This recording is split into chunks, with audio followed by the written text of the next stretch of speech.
What's going on, Jasper Nation? This is Kevin Ross, Director of Sports Communication and Media Relations. And I'm joined by a very special guest tonight. I'm joined by former Manhattan Jaspers standout Tom Cosgrove, who is currently a member of the San Diego Padres after being drafted in the 12th round in 2017. Tom, how's it going? Good, Kev. How's it going? Going great. Before I start, I have to ask, how are your parents and your sister doing? Yeah, they're good. They're hanging in there. I definitely miss them. Said I can't be home with them, but they're all healthy. They're good. So that's all I could ask for. Yeah, and speaking of not being home with them, can you give everybody an update of where you are and just a short capsule of your career to this point? Yeah. So I had surgery in September, Tommy John surgery in September. I missed half the year last year. I got hurt I stopped pitching in like May. I was struggling with a little bit of an elbow injury earlier on in the year. Got it checked out, tried to rehab it without surgery. Ended up getting surgery in September, so I've just been rehabbing in Arizona for the past eight months. So. And Tom, since you've been drafted on your 21st birthday, nonetheless, you played 3 years of professional baseball. You made it to the high A ranks. What have been the top moments of your career so far? I mean, there's obviously all those little moments in like the locker rooms on the bus trips and stuff, and just making a lot of new friends. Obviously, those moments, but I mean, it's hard to pick one, but I would probably say just like I've met so many great kids, great like lifelong friendships. I've met people that I'm gonna be friends with the rest of my life. So I mean, it's hard to pick like one moment. I would just say that in general is one of the best things that's come out of being able to play at this level. And Tom, you're playing for the Padres system, which is ranked by most prognosticators as one of, if not the top farm system in all of baseball. What's that been like playing with such high-level elite talent, not only for your relationships, but also with getting better as a player every day? Yeah, I mean, for sure, the Padres run a really fantastic minor league system, and it shows in the big leagues, like the players they got coming up now. The Padres are going to be a really good team in the next couple of years. And, I mean, with the talent that the Baseball America and all these people have pointed out in the Padres system, like I said before, like there's also a bunch of great guys. So not only do I get to like pick their brains and stuff and learn from each other, but it's also the competition part of it. I mean, any athlete will tell you that when you're competing against better competition, you're just going to be better. It's just how it goes. So I mean, I really feel like I'm going to be able to like rise to my full potential playing around these kids and in this organization. So I'm happy to be here. And there's a surprise question for you I didn't tell you about, but Baseball America said before the draft or after the draft that you had the best flow in the Major League Baseball draft. And I see that hair is still growing. Are there any rules Yeah. with them? It's coming back. I don't know if it's going to come all the way back, but it has to do with the barbershops being closed as well. So we'll see. Well, that's the reason why I'm in a hat right now, so I totally get that. Yeah. Being a professional baseball player right now is got to be one of the toughest things, as everybody is at a standstill with coronavirus. There's no minor league baseball on tap, no Major League Baseball on tap. The draft is being shortened. How have you and your teammates that are at the facility still, how have you been able to deal with this?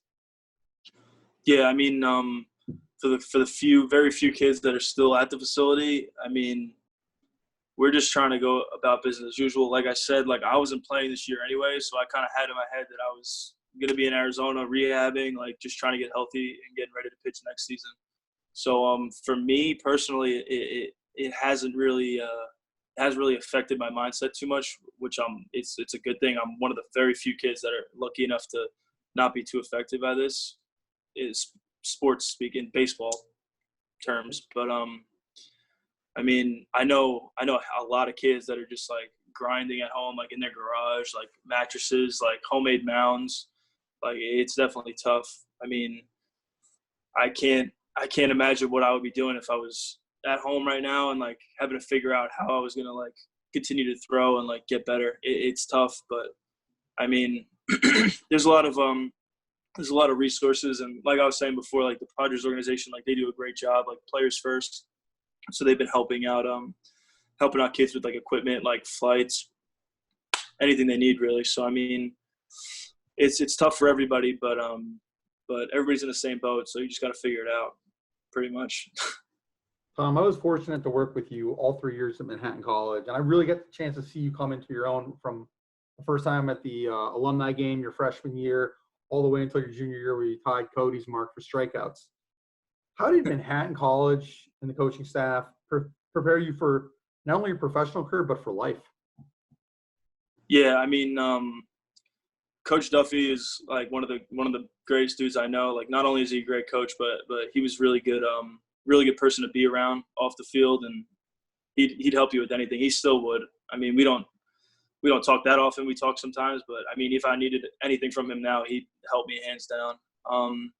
We were also pretty gritty. I mean, we like made our own field at VCP. We had chainsaws, weed whackers, like practice fields, practicing at 4 a.m. Like, it kind of doesn't let your ego get too big. I know a lot of kids that go to like bigger schools, not that they have things handed to them by any means, but it's a lot easier to get ready to compete. It's a lot easier to get better at some of those bigger schools with bigger pools of money for the baseball programs and stuff like that. But I mean, I really appreciated being at Manhattan. I mean, my teammates and stuff, like, we were just gritty. Well, I know you probably meant 4 a.m. Pacific time because you can't practice that early. Yeah, but, yeah. But speaking of grittiness, it's like Coach Cole and the boys, they really resemble that grittiness, like a lunch pail mentality. And they're moving back to VCP next year. Supposed to be this year, but unfortunately with COVID-19, that got sidetracked. How big is this move going to be for the program? Yeah, I mean, I never got the chance to play games at VCP, unfortunately. I mean, we practiced there all the time, but I know from the older dudes like Vin Teixeira, Mikey Miranda, Scarinci, like all those dudes, like they loved VCP. Like, that was their home. They loved playing there, and I know that their record there when they won those MAC championships, they were undefeated at home and stuff. Like, seemed like there's just something special about playing there, and they really enjoyed it. So I think it's gonna be really good for the program if they get back there, when they get back there. And Tom, do you have any advice for the current Jaspers? Maybe a pitcher out there who's going to be going into his junior year, like looking at the draft, maybe seeing your sign. What's the best advice you have to a current Jasper or any college baseball player, you know, when they had the professional ranks in the rearview mirror? Yeah, I mean, for me, I had that in the back of my head since I signed my NLI to go to Manhattan. So I was not expecting it, but like I knew what I wanted. So it was when my junior year did roll around and I knew the draft was coming up, I was just trying to put myself in the best position to like go as high as I can and even get drafted. Like, I knew that's what I wanted. So I mean, I didn't really let too many external factors get in my way. Like, in baseball, there's so many things you can't control. So I tried to I just tried to make it like all about like focusing on what I can control, like outcomes of games, results of games, results on my personal outings. Like, didn't really matter to me. For me, as long as I knew I was ready to go out there, whatever happens. I wasn't too worried about how many runs I was giving up, who I was striking out, how hard I was throwing. I just knew that if I focus on what I can control, put the work in, things will work out. So. Well, Tom, thanks so much for joining us today. I know that it's you got a busy schedule being a professional athlete and all, but you know, we wish you nothing but the best in your road to recovery, and hopefully, whether it be the fall or maybe before you go back to spring training next year, you can make it back at the VCP and see the final product. Oh yeah, for sure. I got to get some classes done too. I'll be there. Yeah, you got how many? By the way, how many classes do you have left before you graduate? 4 or 5. Promise my mom I graduate, so I gotta get on that. All right, that's great, Tom. Love it, and thanks so much for joining us tonight. And looking forward to hearing from you in the future. All right, thanks, Kevin.